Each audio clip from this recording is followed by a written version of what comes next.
आज की वीडियो जो रहेगी भाई वो रहेगी अपनी जो आपकी न्यू वैकेंसीज आई हैं हाई कोर्ट वाली वैकेंसी जो आई है आपकी कोर्ट अटेंडेंट रूम अटेंडेंट या सिक्योरिटी अटेंडेंट की। ठीक है। और जो आपका दाश टू की वैकेंसीज का भी कुछ जो हम एक्सपेक्ट कर सकते हैं, हम कितनी वैकेंसीज आ सकती हैं और आपका जो एएसओ का जो एग्जाम चल रहा है उसका जो पेपर है उसके रिव्यूज को डिस्कस कर लेंगे आज। ठीक है। सो स्टार्ट कर लेते हैं भाई। आपकी जो ये हाई कोर्ट की वैकेंसीज आई हैं ये तकरीबन कहे तो 2 साल के बाद आई। मतलब कि अगर हाई कोर्ट में लास्ट सितंबर में जो है डीएसएसबी को वैकेंसीज निकालने के लिए इंस्ट्रक्शन दिए थे। ठीक है।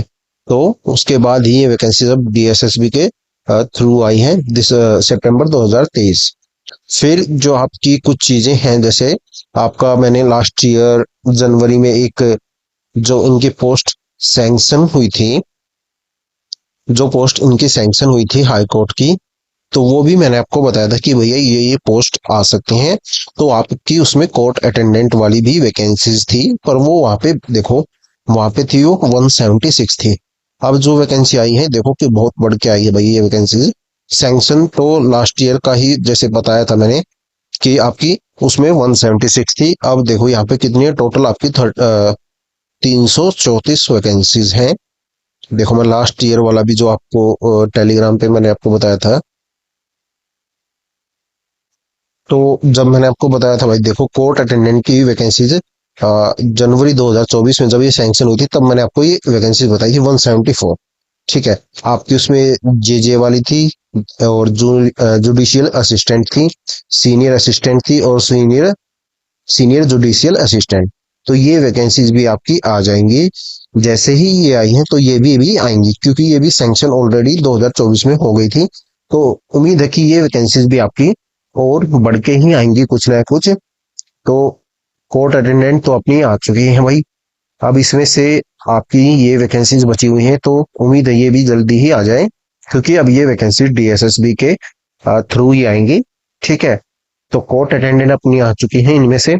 अभी जो वेट रहेगा हमको इन वैकेंसीज का रहेगा, तो अपना भाई तैयारी रखो क्योंकि ये वैकेंसी जल्दी जल्दी होंगे और एग्जाम जो है इनका भी जल्दी होगा। जैसे अब डीएसएसबी ने जैसे स्पीड पकड़ी है एग्जाम कराने की या वैकेंसी निकालने की, तो आपको सबको दिख रहा ही होगा। ठीक है।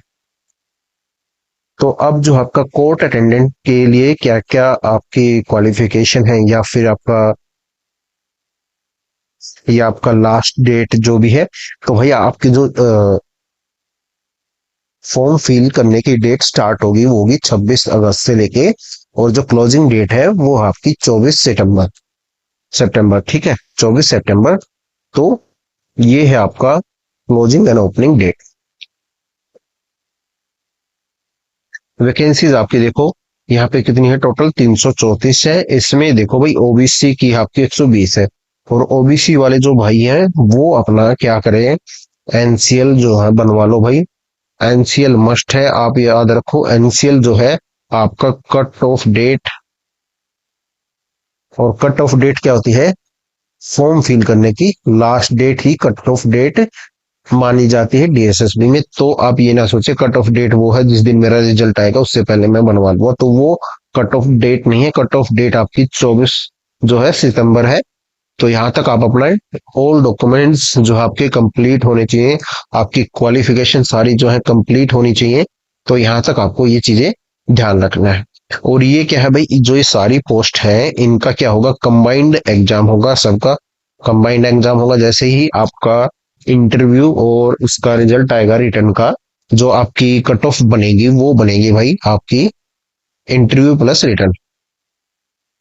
इंटरव्यू प्लस क्या बनेगी आपकी रिटर्न। ये कट ऑफ बनेंगी भाई आपकी दोनों के दो टायर है आपके, एक इंटरव्यू और एक ये है रिटर्न।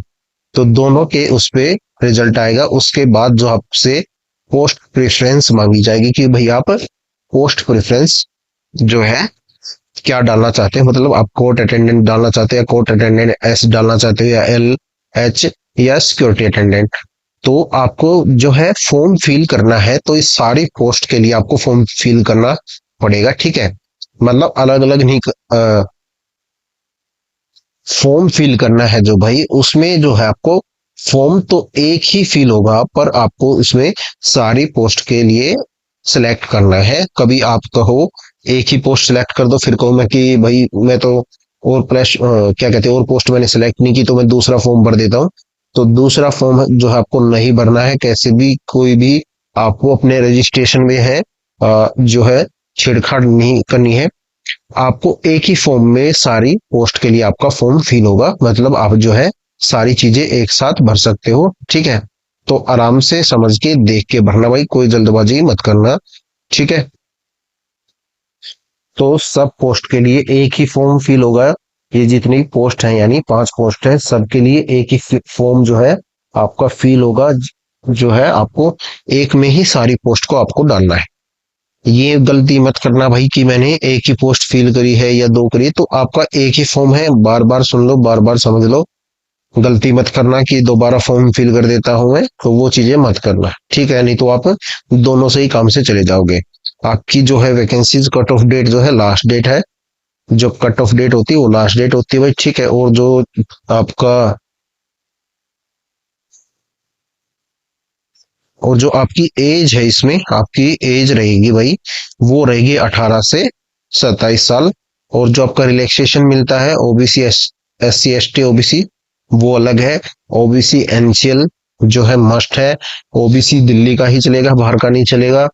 और टू स्टेट ओबीसी बेनिफिट नहीं मिलेगा भाई, जिसका भी जैसे किसी का यूपी का ओबीसी है फादर का, और उन्होंने दिल्ली में बनवा लिया, तो वो टू स्टेट बेनिफिट में आता है, तो वो भी नहीं चलता है।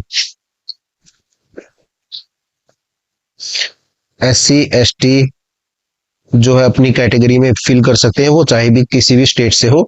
और ईडब्ल्यूएस भी। ओबीसी ओनली दिल्ली ही चलता है भाई, और दिल्ली ही चलेगा इसमें, ताकि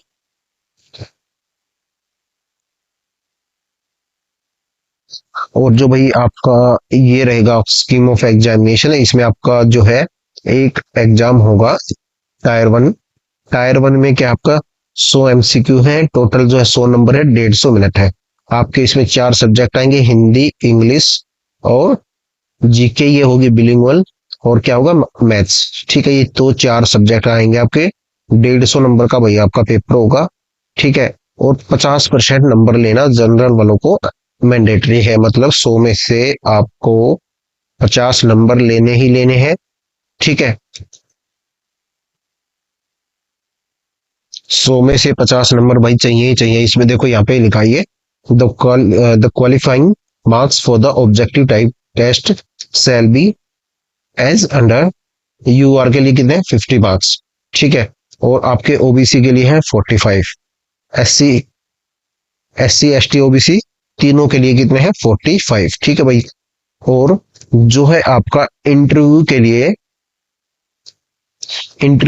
यहाँ से क्या देखो, यहाँ पे लिखा है 5 टाइम्स। जितने भी बच्चे आपका एग्जाम क्लियर करेंगे, उसका जो वैकेंसीज है 5 टाइम्स उसका इंटरव्यू के लिए बुलाया जाएगा। वैकेंसीज का 5 टाइम्स, ठीक है। मतलब 5 गुना बच्चों को इंटरव्यू के लिए बुलाया जाएगा।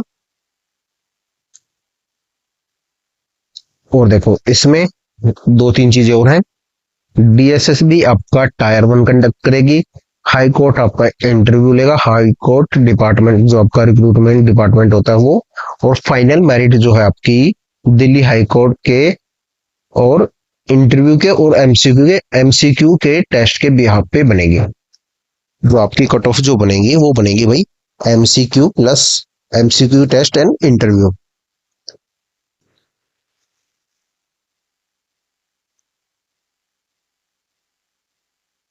ये है आपका नोट नंबर 3 में, देखो ये एमसीक्यू एंड इंटरव्यू। और उसके बाद इसकी 1-2 चीजें और थी इंपॉर्टेंट भाई।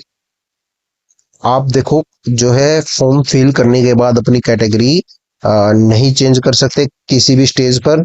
यहाँ पे साफ साफ लिखा है no request for change of category shall be entertain at any stage, ठीक है। तो आप कैटेगरी कभी भी चेंज नहीं कर सकते। The cut off date will be the closing date of application 24 September 2025।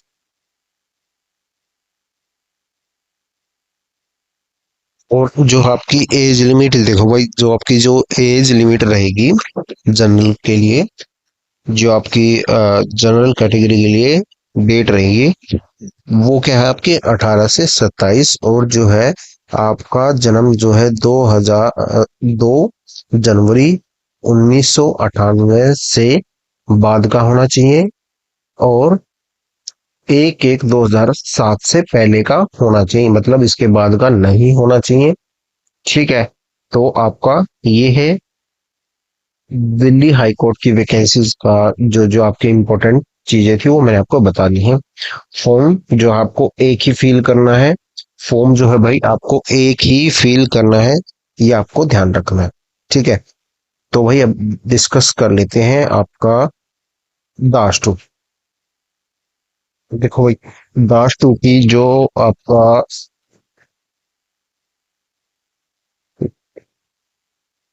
ये वाला जो एडवर्टीजमेंट था, यानी 90/9, ये वाला क्या हो गया भैया, कैंसिल हो चुकी है। मतलब ये वैकेंसीज क्या है, आपकी जो डायरेक्ट रिक्रूटमेंट से आई थी, ये क्या हो गया, एक तरह से खाली चली गई है। मतलब अब क्या है, नया जो इनका एडवर्टीजमेंट आएगा, अब ये वैकेंट क्या है, वैकेंसी जो है वैकेंट है। और दूसरा क्या है भाई, देखो ये तो वैकेंट है ही है, 231 या जो 234 जो भी थी, ये वैकेंसीज क्या है, वैकेंट है। दूसरा आपका जो 2013 वाला 10 ग्रेड 2 का बैच था, उसका भी जो है प्रमोशन अभी चल रहे हैं, मतलब हो चुके भी हैं कुछ। तो यहाँ से ये पोस्ट भी जो है आपकी वैकेंट हो रही है। ठीक है। तो इसमें से प्रमोशन हो भी चुके हैं अभी। ठीक है। तो यहाँ से आपका जो है और पोस्ट क्रिएट हो चुकी हैं, ये तो है ही, ये वाली भी ऐड होंगी। और जो आपका अभी तक जो है 160 वैकेंसीज का दास टू की डीएसएसबी को भेजा जा चुका था पहले ही। इनसे अलग की बात मैं कर रहा हूँ, ये अलग है। अब ये देखो भाई, इसमें ऐड करते हैं, क्या करते हैं, क्योंकि ऐड ही करना पड़ेगा जहां तक लग रहा है, क्योंकि काफी टाइम से ये। अब बात कर लेते हैं भाई दास टू की वैकेंसीज का। देखो, दास टू की 160 तो वैकेंसीज जो है आप इन्होंने भेजी हुई है डीएसएसबी को। ठीक है। ये क्या है, फ्रेश वैकेंसीज है। अब जो है एक पॉसिबिलिटी बन गई है। ठीक है, अभी तक ये तो देखो, ये वैकेंसीज तो भाई कंफर्म है। अब जो है हम एक होप है, या फिर एक्सपेक्ट कर सकते हैं कि भाई 90/9 जो है कैंसिल हो चुकी हैं, वो भी इसमें ऐड हो जाए। ठीक है। और दूसरी चीज है आपका, जैसे 2013 वाला जो बैच था 10 ग्रेड 2 का, इसका क्या हुआ है, प्रमोशन हो रहे हैं और हो भी चुके हैं काफी लोगों के। तो उम्मीद है कि भाई ये पोस्ट जो है वैकेंट हुई है, ये भी यहाँ पे ऐड हो जाए, क्योंकि अभी तक ना तो कोई इसका एडवर्टीजमेंट आया है, ना कुछ अभी तक है। ठीक है। तो उम्मीद तो यही कि भाई ये इसमें ऐड हो जाए। मैं कंफर्म नहीं कह रहा भाई कि आप कहो कि भाई सर ना आपने तो कहा था कि ये वैकेंसीज ऐड होंगी, कंफर्म है। बट एक पॉसिबिलिटी बन गई है अब कि भाई ये वैकेंसी यहाँ पे ऐड हो जाए, क्योंकि 2017 के बाद कोई भी एडवर्टीजमेंट नहीं आया है। और जो है 2017 से पहले के जो भी लोग थे वो सारे प्रमोट हो रहे हैं। ठीक है। मतलब 2017 से पहले था 13 वाला बैच, 13 वाला बैच जो है आपका प्रमोट हो रहा है और हो भी चुका है। ठीक है।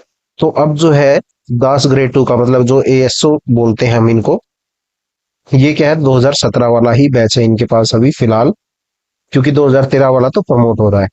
तो उम्मीद है भाई इसमें ये ऐड हो जाए, नहीं तो इतनी वैकेंसी तो आपकी आएंगी ही आएंगी, कंफर्म है। ठीक है। तो ये है भाई दास टू की पॉसिबिलिटी, 10 ग्रेड 2 की पॉसिबिलिटी की ये वैकेंसीज आ जाए। और उम्मीद करो कि भाई जुड़ के ही आए। ठीक है। प्रे करो कि भाई जुड़ के आए, क्योंकि इतनी वैकेंसीज आएंगी तो फर्स्ट टाइम इतनी वैकेंसीज जो है 10 ग्रेड 2 की आपको देखने को मिलेंगे। अदरवाइज 160 तो कंफर्म है ही है। ठीक है। अब बात कर लेते हैं भाई, जो आपका एग्जाम चल रहा है एएसओ, असिस्टेंट सेक्शन ऑफिसर, ये कौन सा है, SCART डिपार्टमेंट का है ये। इसमें क्या है भाई, आपका 200 नंबर का जो वही पेपर आता है ये अभी। और जो इसके एग्जाम की बात करें, अभी वो लास्ट शिफ्ट हुई है, अभी तक एक ही शिफ्ट हुई है। तो जो है आपका वो पेपर भाई, जैसे आपके पीजीटी और या कोई अदर पोस्ट के जैसे एग्जाम हुए हैं, उनका जो है फर्स्ट पार्ट या नॉन टीचिंग में बात करें तो आपका क्या आता है, मैथ्स, रीजनिंग, आपका जीके और हिंदी और इंग्लिश। ठीक है, तो ये सब्जेक्ट भाई आपके डीएसएसबी के हर एग्जाम में आते हैं। अब वो टीचिंग में एक बात करें तो वो आते हैं भाई 100 नंबर के। ठीक है, टीजीटी, टीजीटी या जो भी एग्जाम आपका टीचिंग का होता है उसमें आता है 100 नंबर का। और जैसे नॉन टीचिंग का है, दास फोर है या एएसओ है या दास ग्रेड 2 है, जो भी एग्जाम होता है उसमें होता है, तो ये 100 नंबर का, 200 का सॉरी, उसमें होता है भाई ये 200 नंबर का, नॉन टीचिंग वालों का। अब देखो जो इसका पेपर जो है भाई अभी आ रहा है, वो आ रहा है अभी जो आपके लेटेस्ट में जो पेपर हुए हैं अभी पीजीटी या नॉन टीचिंग के, उसके फर्स्ट पार्ट जैसा ही आ रहा है, तो उससे कुछ अलग नहीं है। मतलब वहां पे अगर सीटिंग अरेंजमेंट के 2 क्वेश्चन थे, तो यहाँ पे कितने हैं, 4 क्वेश्चन है। एएसओ की बात करो तो मेंसुरेशन की अगर वहां पे 2 क्वेश्चन थे, तो यहाँ पे कितने हैं, 4 है। कैलकुलेशन टाइम टेकिंग क्वेश्चन वही टॉपिक्स आपके, जैसे मेंसुरेशन हुआ, सीआई हुआ, तो वहां पे क्या आपको कैलकुलेशन देखने को मिलेगी ही मिलेगी। आपको रीजनिंग में टाइम लगेगा, सीटिंग अरेंजमेंट के जैसे आपके कितने हैं, 4 क्वेश्चन है। मैथमेटिकल ऑपरेशन के यहाँ पे क्या, मैथमेटिकल ऑपरेशन के यहाँ पे आपके एएसओ में कितने हैं, 4 क्वेश्चन, 3 से 4 क्वेश्चन है। ब्लड रिलेशन के कितने हैं, 3 से 4 क्वेश्चन है। तो यहाँ पे क्या है, टाइम टेकिंग पेपर को बनाया गया है, टॉपिक्स वही है, पेपर पैटर्न बिल्कुल वही है। जीके का भाई देखो, जीके का कुछ नहीं कह सकते क्या है क्या ना है। तो आपने इंपॉर्टेंट टॉपिक या जो भी आपने अभी तक पढ़ा है, करंट या जो भी स्टैटिक्स वगैरह, तो वो आप अपना रिवाइज करिएगा। ठीक है, तो ये था भाई आपका पीएसओ वाला। अगर आपके जो एग्जाम्स हुए हैं आप उनको कर लो, रिसेंट वाले पीजीटी वाले या जो भी है। ठीक है, और मॉक्स फॉर्मेट में जो मैं पेपर डालता हूँ वो कर लो, या फिर आपको वही वो नहीं करने तो कुछ और जो डीएसएसबी के पेपर्स हुए हैं आप अपने आप खुद से कर लो। मॉक्स फॉर्मेट में फायदा ये कि भाई आपको वहां पे आंसर देखने को नहीं मिलेंगे, और जो है वो है 100 नंबर के। ठीक है, आप दो एक साथ कर लो। अभी तक मैंने 40 पेपर डाले हैं। ठीक है, अभी तक मैंने उसमें आपके 40 पेपर डाले हैं। आप एक साथ दो कर लो तो आपके लिए वो 20 पेपर हो जाएंगे। आपके लिए वो 20 पेपर हो जाएंगे। आप 2 घंटे का टाइमर लगा के सोल्व कर लो, आपको भी पता लग जाएगा कि भाई पेपर क्या है, कितने में देर में मैं कर सकता हूँ। तो वो चीजें आप यहाँ से कर सकते हो। तो भाई best of luck all of you. तो भाई मिलते हैं नेक्स्ट वीडियो में। Thank you.